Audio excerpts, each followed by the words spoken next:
David Chen had spent 20 years serving in law enforcement, working his way up from a rookie patrol officer to commander of his precinct. He'd seen it all during those 2 decades. The long nights, the dangerous calls, the paperwork that never seemed to end. But now at 45, he was ready for something different. Not retirement, but maybe just a quieter home life. A place where he could actually relax when he wasn't wearing the badge. His wife, Rebecca, felt the same way. She was a pediatrician at the city hospital, and between his unpredictable schedule and her long shifts, they barely had time to breathe. Their daughter, 15-year-old Sophie, deserved better too. She needed a yard, good schools, and a neighborhood where she could ride her bike without them worrying every second. That's how they ended up buying a house in Riverside Meadows, one of those suburbs where every lawn looked like it came straight out of a magazine. The houses were beautiful. The schools had great ratings, and it was only 30 minutes from David's precinct. It seemed perfect. Almost too perfect if David was being honest. But Rebecca loved it, and Sophie was excited about having her own bathroom for the first time. So he pushed aside his doubts. Moving day was a hot Saturday in June. David had taken the weekend off, which was rare enough that his deputy made a joke about marking it on the calendar. By 10 in the morning, the moving truck had arrived, and David was already sweating through his t-shirt, hauling boxes up the driveway. That's when he first noticed her, a woman in her early 60s, standing on the porch of the house 4 doors down. She wore a pastel pink cardigan despite the heat, and her arms were crossed as she watched the movers with the kind of intense focus usually reserved for crime scenes. David waved, trying to be friendly. She didn't wave back, just kept staring. Rebecca noticed too. Maybe she's just curious about new neighbors, she said, always the optimist.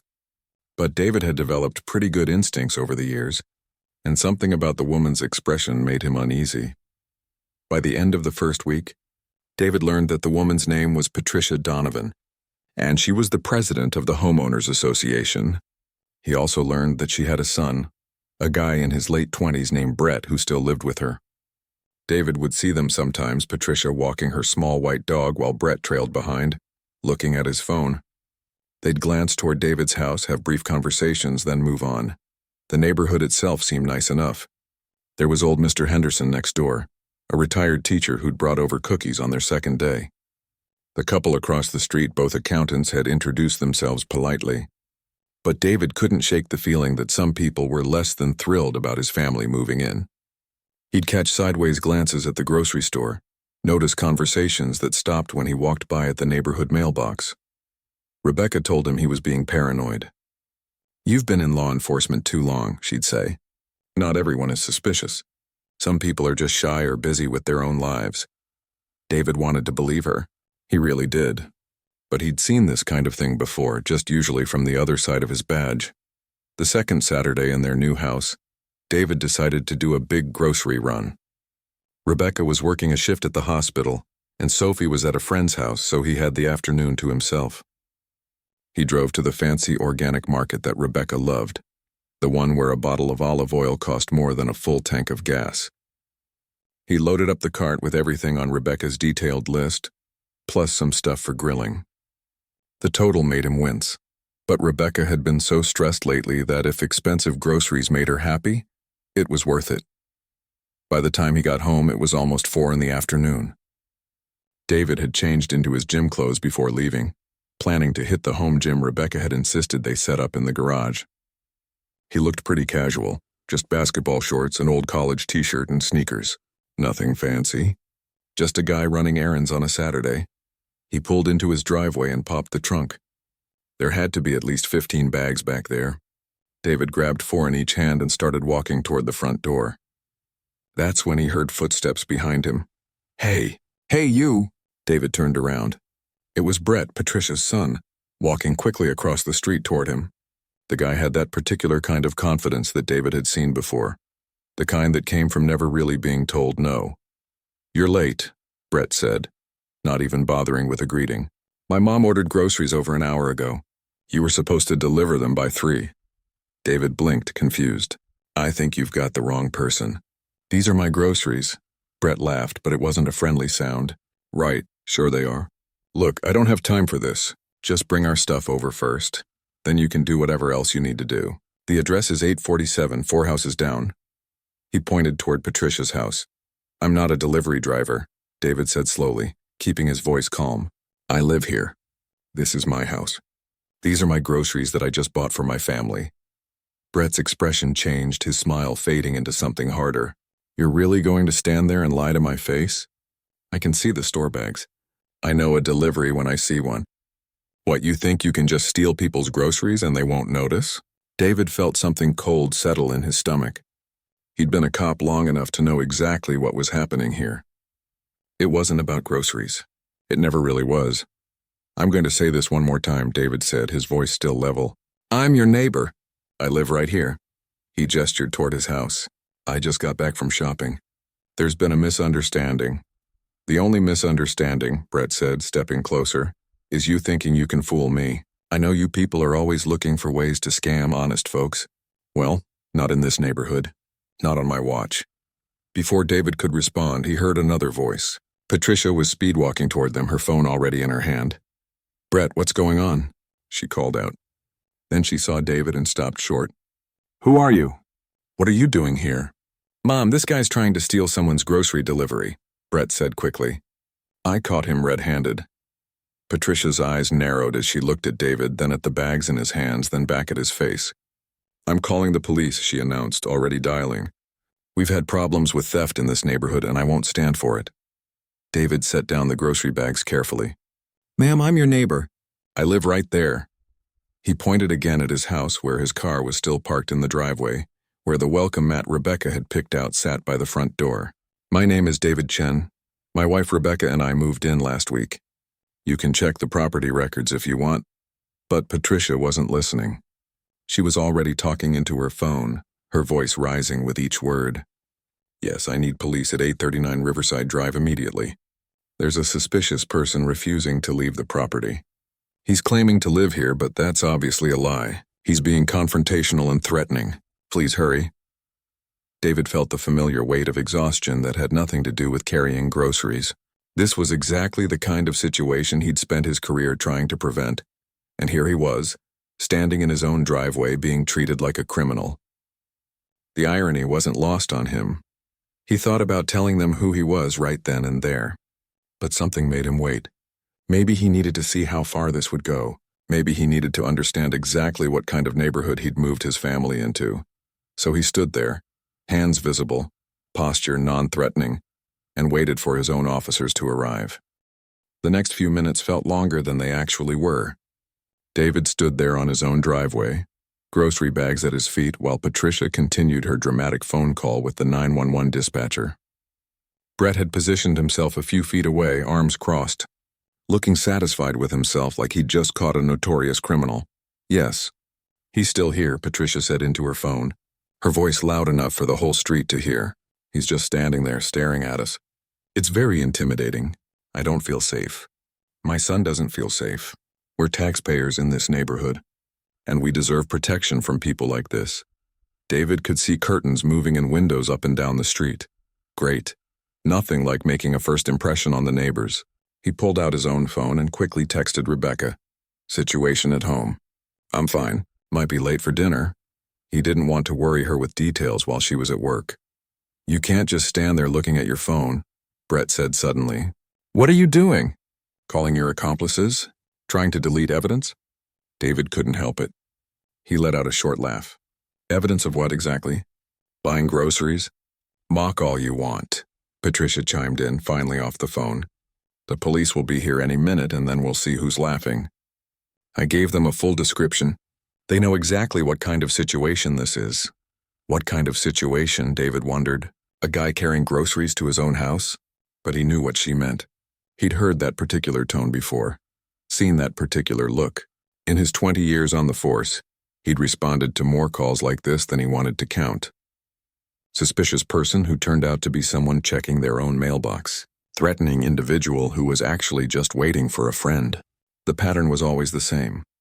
The difference was that usually he was the one showing up to sort out the mess. Today he was the mess. A car slowed down on the street. For a moment David thought it might be the patrol car, but it was just Mr. Henderson from next door, pulling into his driveway after what looked like a trip to the hardware store. The old man got out slowly, saw the scene unfolding and paused. David could see him debating whether to come over or stay out of it. After a moment, Mr. Henderson gave David a small nod and headed into his house. David didn't blame him. Nobody wanted to get involved in neighborhood drama. "How long have you been watching this house?" Patricia demanded suddenly. "How long have you been planning this?" "I'm not planning anything," David said, his patience starting to wear thin. "I've told you multiple times. I live here. Would you like to see my driver's license? My house keys? What exactly would convince you?" "Oh, I'm sure you have fake IDs," Brett jumped in. "That's like Crime 101, right?" "Mom, don't let him try to trick you with documents. Anyone can print something that looks official." David had to admire the commitment to the delusion, at least. These two had constructed an entire narrative in their heads, and nothing was going to shake it loose. He'd seen it before. Once people decided you were a threat, every piece of evidence to the contrary just became part of the conspiracy. Finally, he heard it. The distinctive sound of a police siren getting closer. Patricia's face lit up with vindication. "See? I told you they were coming. You should have left when you had the chance. Now you're really going to be in trouble." David took a slow breath and prepared himself for what came next. The patrol car turned onto the street, lights flashing. It pulled up to the curb and two officers got out. David recognized them immediately. Officer Lisa Park and Officer Tony Martinez, both from his precinct. Lisa was a 7-year veteran, smart and thorough. Tony had been on the force for about 4 years, still eager to prove himself. He watched their faces as they approached. Lisa spotted him first, and her eyes went wide for just a fraction of a second before her professional mask slipped back into place. Tony was less subtle. His mouth actually dropped open before he caught himself. "Officers, thank goodness you're here." Patricia rushed toward them. "This man has been lurking around the neighborhood. He's pretending these grocery deliveries are his, but we know better. He's probably been casing houses, figuring out when people are home when they're vulnerable. My son confronted him, and he became very aggressive and threatening." Lisa pulled out her notebook, not looking at David yet. "Ma'am, can you slow down and tell me exactly what happened from the beginning?" Patricia launched into her story, and it was impressive how much it had evolved in just the last 10 minutes. According to her version, David had been spotted acting suspiciously for days. He'd been seen taking notes about houses. When Brett had politely asked what he was doing, David had become hostile and threatening, making Brett and Patricia fear for their safety. The grocery bags were clearly stolen from someone's delivery, probably from multiple houses, which was why there were so many. Brett nodded along to everything, adding his own embellishments. "He got right in my face, officer. I thought he was going to hit me. I was just trying to protect my mother and our neighborhood.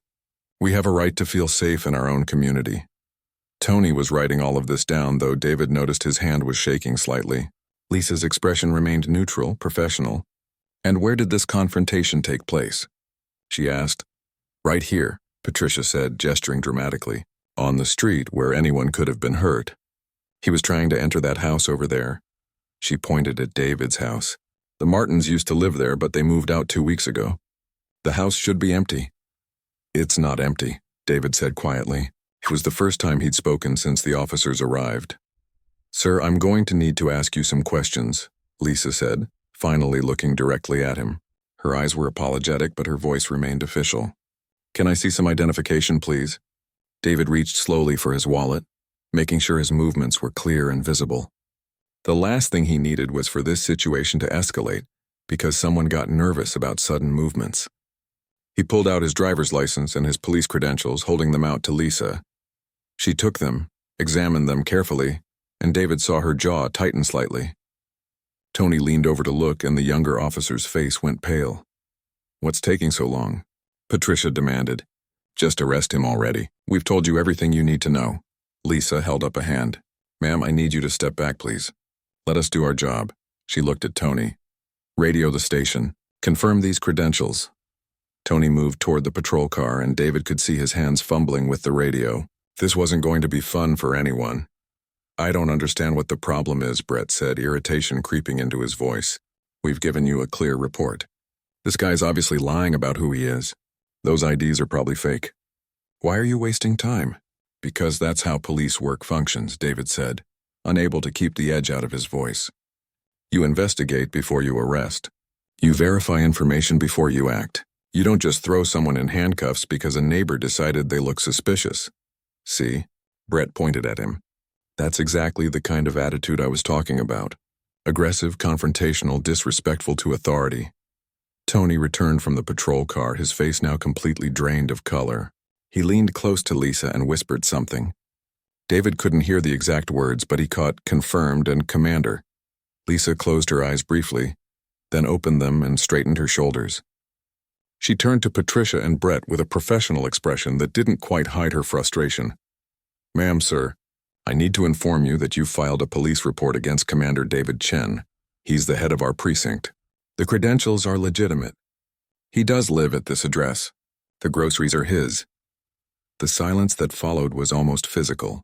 David watched the color drain from Patricia's face, then rush back in a bright red flush. Brett's mouth opened and closed like a fish out of water. That's impossible, Patricia finally stammered. He can't be. I mean, look at him.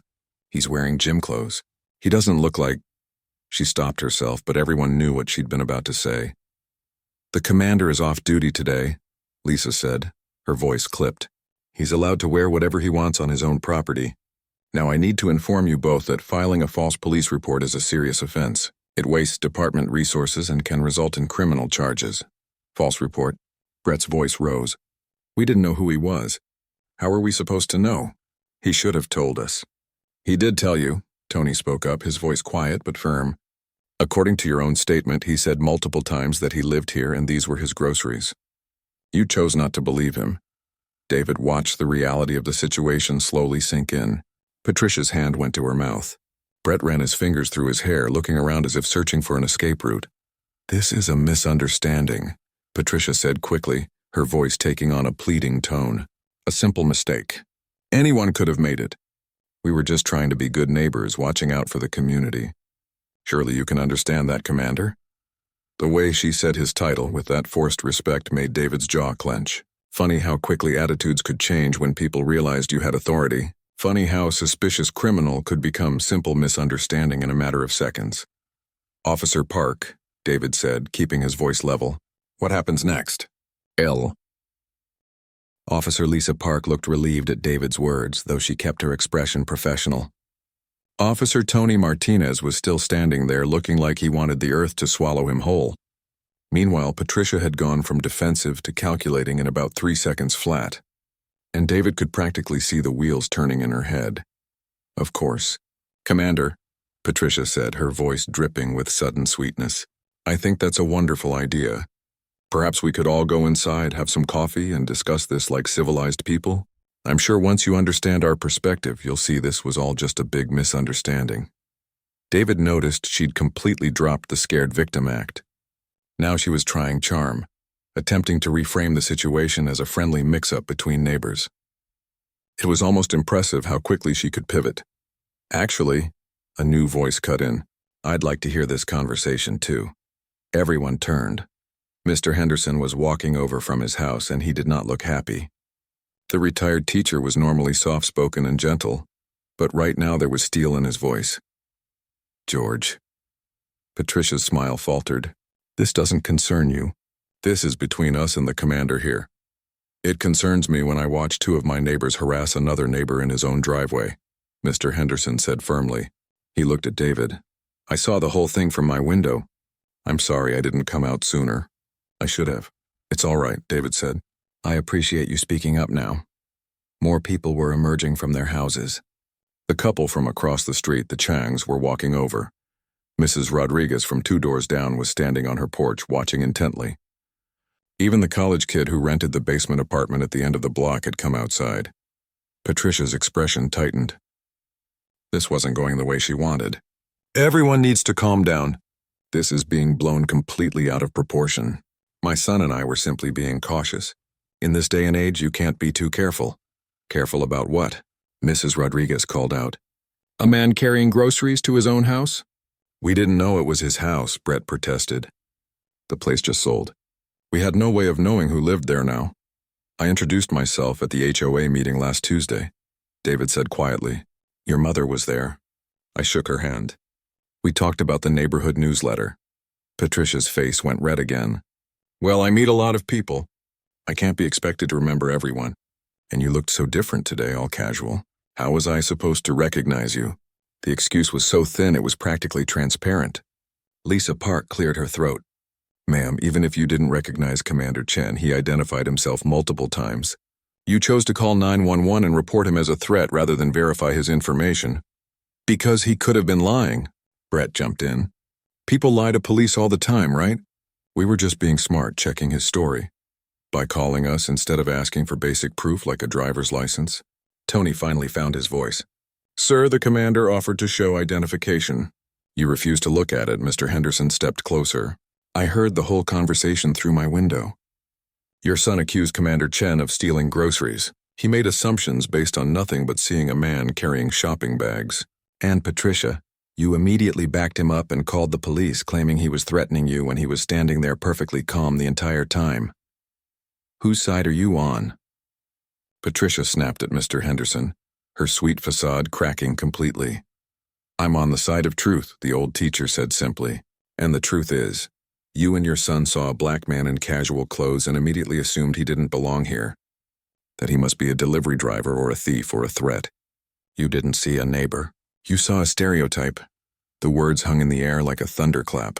Patricia's mouth opened and closed. Brett looked furious. We're not. How dare you suggest? Then explain it to me, Mr. Henderson said, his voice calm but unyielding. Explain exactly what made you so certain that Commander Chen was lying about living here. What specific evidence did you have? Brett struggled for words. He looked. It was the way he was dressed. And the bags. And he was just standing there.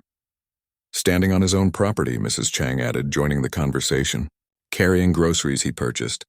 Wearing comfortable clothes on a Saturday. Exactly like any other person in this neighborhood would do. David watched the scene unfold with mixed feelings. Part of him appreciated his neighbors defending him. Part of him felt exhausted by the whole situation. This was supposed to be his home, his sanctuary away from work. Instead, his first real interaction with the neighborhood had turned into a public spectacle. Look, Patricia tried again, her voice taking on a desperate edge. This has all been a terrible misunderstanding. I apologize if we overreacted. Can't we just move past this? Be good neighbors? Start fresh? Starting fresh would require acknowledging what actually happened, Lisa Park said. Ma'am, you filed a false police report. You made serious accusations. Those have consequences. Patricia's eyes darted between the officers and David. But surely, Commander, you understand. We're all part of the same community. Pressing charges would just create division. Think about your family having to live here with all that tension. Wouldn't it be better to just forgive and forget? David felt a flash of anger at the subtle threat embedded in her words. The implication that making trouble would make life difficult for his family. He'd heard similar things before, usually from people who'd been caught doing something wrong and were trying to avoid accountability. What I understand, David said, his voice low and controlled, is that you saw me, made assumptions, and called the police claiming I was a threat. You told the 911 dispatcher I was being confrontational and threatening when I was standing calmly in my own driveway. Do you have any idea how dangerous that is? How situations like this can escalate? How people have died because someone decided they looked suspicious? Patricia went pale. The crowd that had gathered was completely silent now. I'm a police commander, David continued. I have training. I knew exactly how to behave, how to keep my hands visible, how to stay calm. But what about someone who doesn't have that training? What about someone who panics? What if those officers had been rookies who were nervous and made a split-second decision based on your exaggerated 911 call? I didn't exaggerate, Patricia protested weakly. You told dispatch he was threatening and confrontational, Lisa cut in. When we arrived, we found a man standing quietly with grocery bags. Those don't match, ma'am. Mr. Chang, who'd been silent until now, spoke up. Patricia, I've lived on this street for 8 years. This is the third time I've seen you call the police on people you deem suspicious. Remember the lawn service workers you accused of casing houses? They were just on their lunch break. Or the teenager you said was loitering, who turned out to be waiting for his grandmother to answer the door. I'm trying to keep this neighborhood safe, Patricia insisted. Someone has to pay attention. Someone has to be vigilant. Vigilant or prejudiced, Mrs. Rodriguez called out. There's a difference between watching out for actual problems and targeting people who don't fit your idea of who belongs here. Brett suddenly spoke up, his voice rising. This is ridiculous. We don't have to stand here and be lectured. We tried to do the right thing. So we made a mistake, big deal. Everyone makes mistakes. Stop trying to make this into something it's not. What is it then? David asked. What would you call it? A misunderstanding? Brett practically shouted. That's all. We thought you were a delivery driver, so what? That's not a crime. That's not racist. That's just an honest mistake. But why did you think that? Mr. Henderson pressed. Why was your first assumption that a man carrying groceries must be making deliveries instead of bringing food into his own home? Brett floundered. Because there are a lot of delivery drivers these days. Everyone uses those services. It was just a logical guess. Do you question every person you see carrying bags? Mrs. Chang asked. Do you stop your white neighbors and demand to know where they're taking their groceries? That's different, Brett started, then seemed to realize there was no good way to finish that sentence. The silence that followed was heavy. David could see the realization dawning on some faces in the crowd, the understanding of what had really happened here, beneath all the excuses and justifications. Lisa Park looked at David. Commander, what would you like us to do? You have the right to press charges for filing a false report. You could also file a civil complaint for harassment. It's your call. David looked at Patricia and Brett, at their defensive postures, their red faces, their barely concealed anger at being called out. He thought about what his goal was here. Punishment? Education? Peace? He thought about all the times he'd responded to calls like this, seen people targeted for existing in their own spaces, about the countless conversations he'd had with his officers about implicit bias, about the importance of questioning assumptions, about treating every call with actual investigation rather than jumping to conclusions. This was personal now.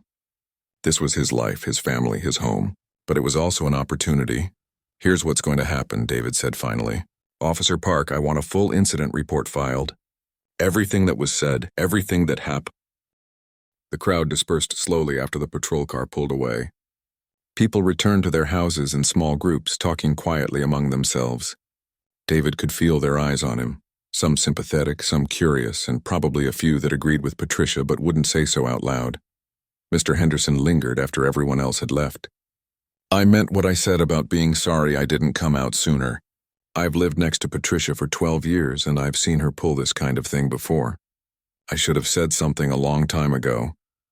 David bent down to pick up his grocery bags, which had been sitting on the driveway this whole time.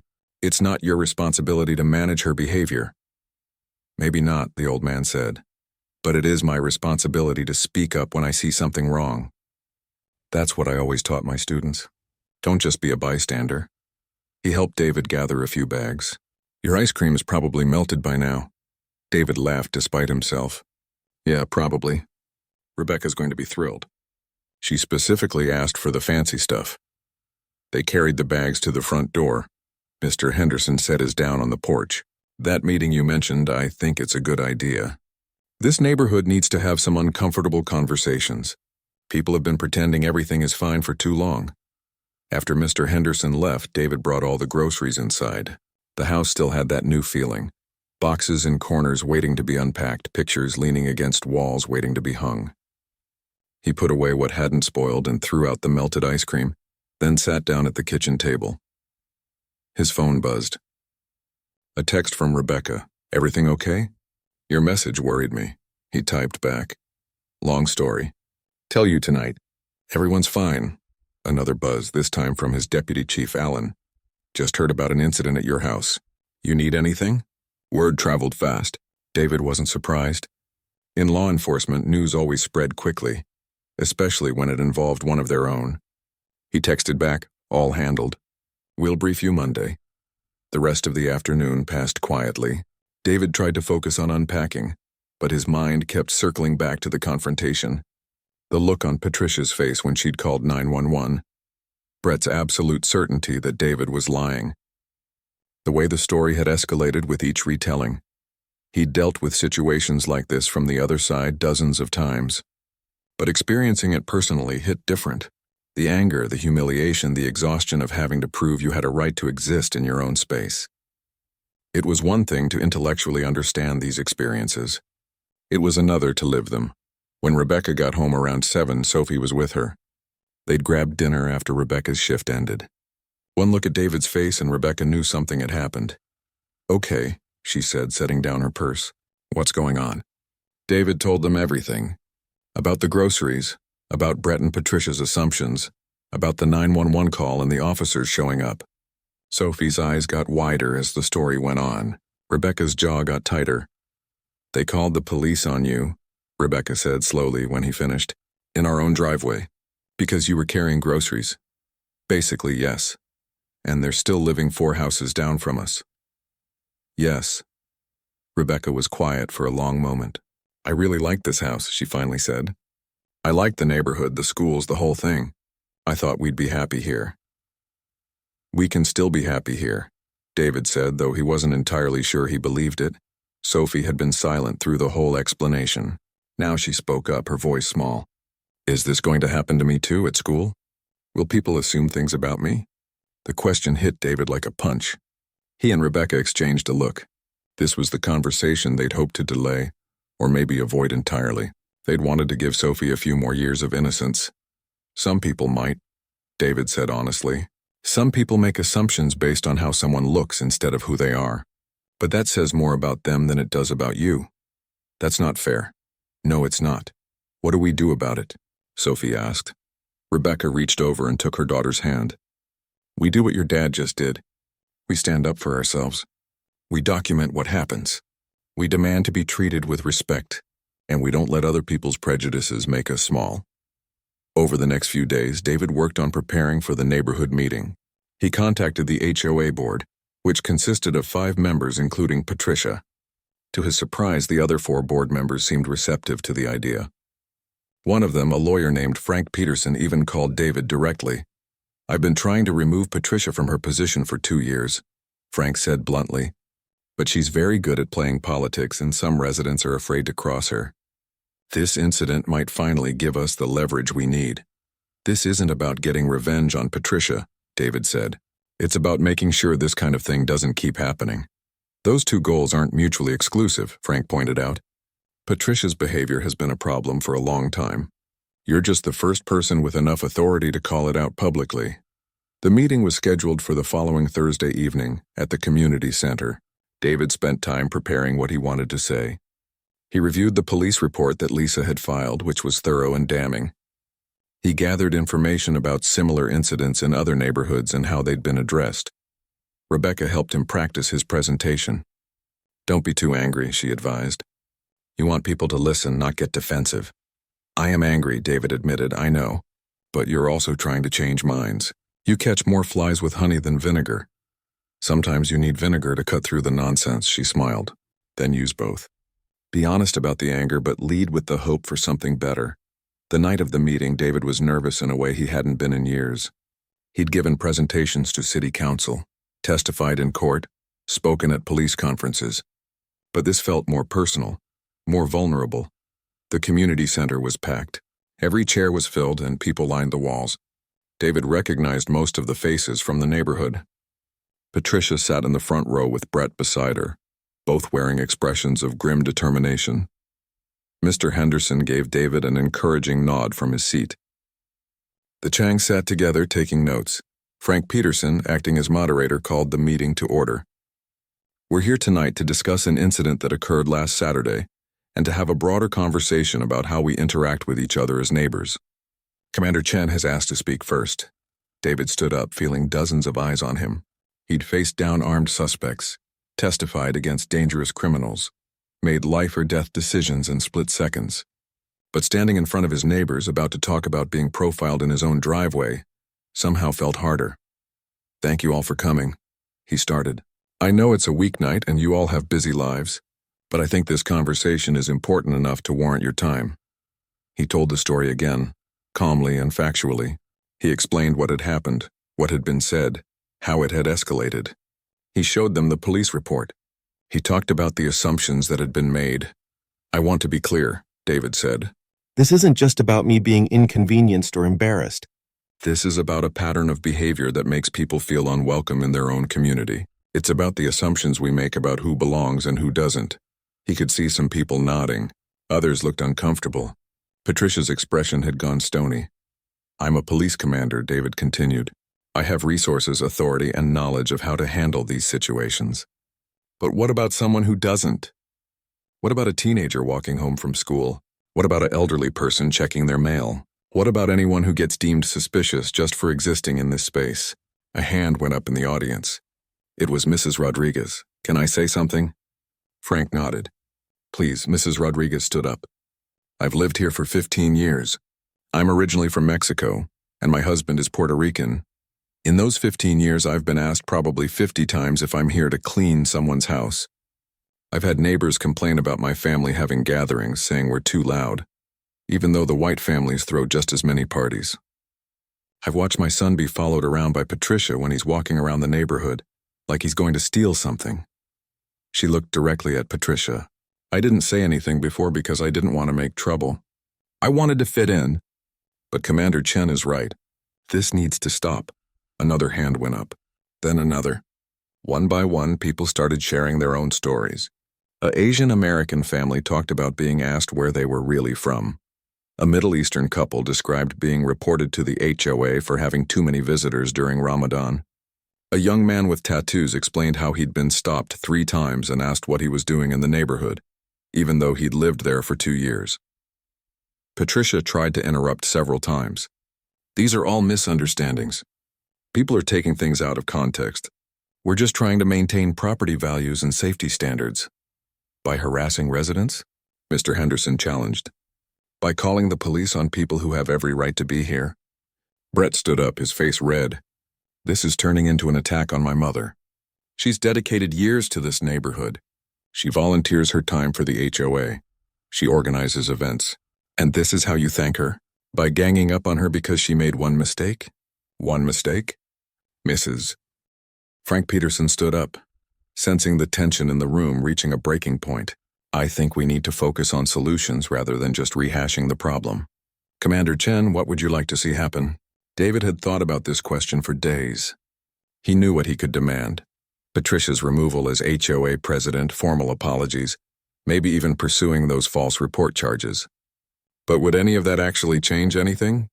I want this neighborhood to be a place where everyone feels they belong, David said. Where assumptions aren't made based on appearance.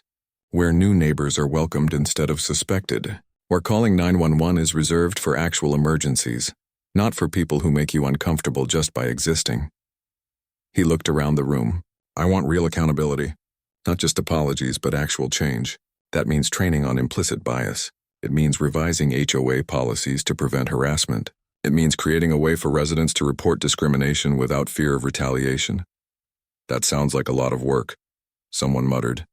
Yes, David agreed. It is, but I think this neighborhood is worth it. I think the people here are worth it. Patricia stood up abruptly. I've heard enough. You want to come into this neighborhood and start making demands? Fine, but don't expect everyone to fall in line. Some of us have been here for decades. Some of us built this community, and we're not going to let it be destroyed by people who are too sensitive to handle a simple misunderstanding. The room erupted. Multiple people tried to speak at once. Frank had to bang his gavel several times to restore order. Patricia, that's out of line, Frank said firmly. Commander Chen isn't demanding anything unreasonable. He's asking for basic respect and fair treatment. He's asking us to walk on eggshells, Patricia shot back. To second-guess every interaction. To be afraid of offending someone. That's not how communities work. No, Mr. Henderson said quietly, but his voice carried across the room. Communities work when people treat each other with dignity. When they give each other the benefit of the doubt. When they recognize their own biases and work to overcome them. He turned to face Patricia directly. I've known you for over a decade. You're organized, dedicated, and you care about this neighborhood. But you also have blind spots, we all do.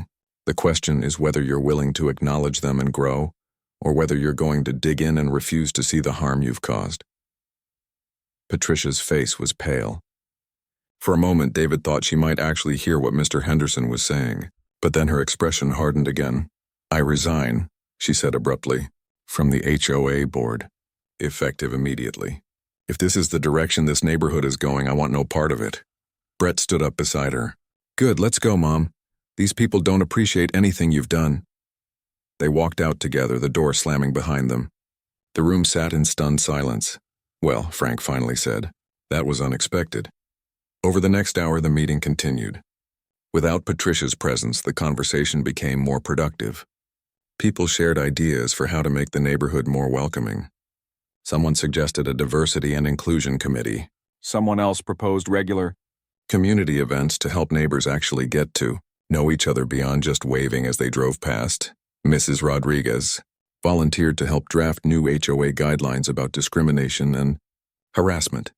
Mr. Chang offered to organize a cultural potluck dinner. Ideas flowed, and David felt something shift in the room.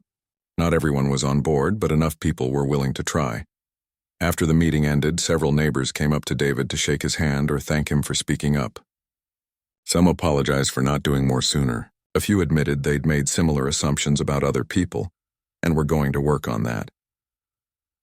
Walking home with Rebecca and Sophie, David felt exhausted but oddly hopeful. "Do you think Patricia will actually stay away?" Sophie asked. "Probably not entirely," David admitted. "She lives here. We'll still see her, but at least she won't be in a position of authority anymore." "I can't believe she resigned," Rebecca said. "I thought she'd fight harder." "She knows she lost," David said. The room turned against her.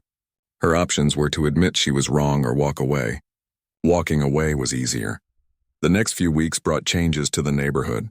The HOA board elected Mrs. Rodriguez as the new president. She immediately started implementing the policies they'd discussed at the meeting. A welcome committee was formed to greet new residents. The cultural potluck became a monthly tradition. David did see Patricia and Brett around the neighborhood. They didn't wave. They didn't acknowledge him, but they also didn't cause any more incidents. It was an uneasy truce, but it was something. One afternoon, David was out front washing his car when a moving truck pulled up 3 houses down. A family was moving in, 2 dads and their young son. David watched as they started unloading boxes. He walked over, introducing himself. "Welcome to the neighborhood. I'm David Chen. I live right over there." One of the dads smiled, shaking his hand. "Thanks. I'm Kevin. This is my husband Tyler, and our son is around here somewhere, probably already exploring." They chatted for a few minutes. David told them about the neighborhood, the monthly potlucks, the good schools nearby. He didn't mention the incident with Patricia. No need to scare them off immediately. As he walked back to his house, he noticed several other neighbors heading over to introduce themselves to the new family. Mr. Henderson was there with his welcome basket. Mrs. Rodriguez was already talking to Kevin and Tyler about the next HOA meeting. This, David thought, was what a neighborhood should look like. People connecting, welcoming, building something together. Rebecca joined him on the driveway. "That's nice to see." "Yeah, it is. Do you think we did the right thing, pushing for all these changes?" David thought about it. "I think we did the necessary thing. Whether it was right or wrong, it needed to happen." Sophie came out with lemonade for both of them. "Mom, can I go to the park with the Chang's daughter?" "Sure, be back by dinner." They watched Sophie head down the street, waving to neighbors as she went. She looked comfortable, confident, like she belonged. That was what mattered. A few months later, David was at the precinct when Lisa Park knocked on his office door. "Got a minute, Commander?" "Sure, come in." Lisa sat down looking thoughtful. "I wanted to talk to you about something. That incident at your house, it's been on my mind." "It was a while ago," David said. "Water under the bridge. Maybe for you, but it made me think about how many calls like that we respond to. People reporting suspicious activity that's just someone existing in a space. I started tracking them." She pulled out a folder. "In the last 6 months, we've had 47 calls about suspicious persons. I looked into each one. 32 of them were people of color doing completely normal activities. Going to their mailbox, walking their dog, sitting in their car, existing." David wasn't surprised, but seeing the numbers laid out was still striking. "I want to do something about it," Lisa continued. "Maybe a training program for officers on how to handle these calls, how to recognize when someone's being profiled, how to de-escalate without making the victim feel like they're the problem." "That's a good idea," David said. "Put together a proposal." "I'll back it," Lisa smiled. "I was hoping you'd say that." After she left, David thought about the ripple effects of that Saturday afternoon. It had started with groceries and ended with policy changes, not just in his neighborhood but potentially in his department. One incident, one decision to speak up instead of let it go, and things were changing. It wasn't perfect. There were still people in the neighborhood who avoided him, who probably still thought Patricia had been treated unfairly.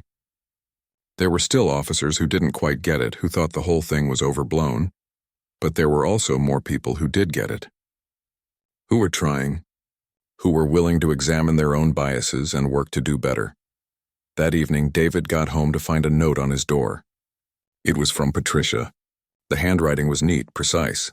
Commander Chen, it read. I've spent some time reflecting on what happened. I don't agree with everything that was said at that meeting, but I recognize that my actions caused harm. I'm working on understanding why I reacted the way I did.